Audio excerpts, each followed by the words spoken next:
one of the biggest problems that we deal with as a state and in every community is the fentanyl epidemic.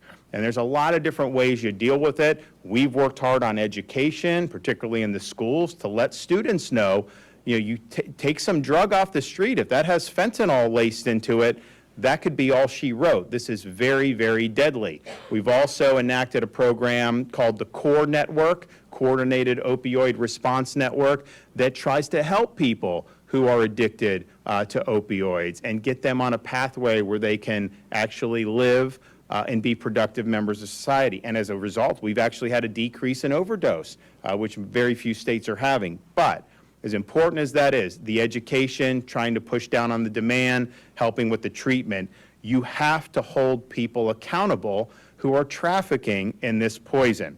And so last year in 2023, I approved $20 million in funding for Florida's State Assistance for Fentanyl Eradication Program administered through FDLE. We call it the SAFE program.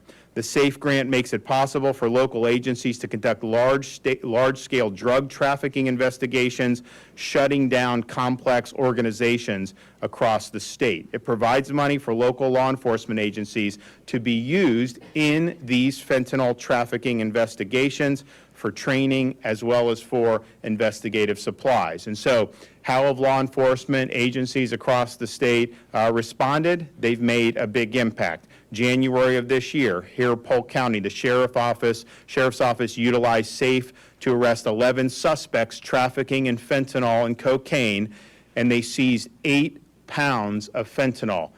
That's a lot of fentanyl that could kill an awful lot of people. March of 2024, Santa Rosa and Escambia Sheriff's Offices, working alongside their federal partners, seized fentanyl, handguns, prescription pills, and held those perpetrators accountable. FDLE in April of 2024 worked with both Seminole and Palm Beach counties to engineer the arrest of nearly 40 drug traffickers. That same month, Fort Myers region successfully seized massive amounts of fentanyl and cocaine and MDMA, as well as major weapons caches. So on and on it goes. We see where these funds are helping these investigations go to the next level, and they're bringing these people to justice. When you're talking about fentanyl, you are talking about people that are dealing in death. You're talking about people that are dealing these drugs knowing that people are going to end up dying as a result of taking them, and that is unacceptable. And we believe in the state of Florida that the people trafficking in fentanyl should be treated like the murderers that they are. And we are going to throw the book at them, and we're going to give law enforcement the resources so that they can hold them accountable.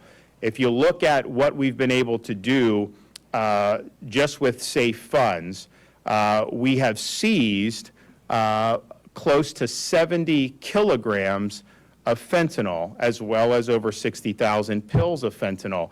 That is enough fentanyl to kill 33 million people. The state of Florida has 23 million people.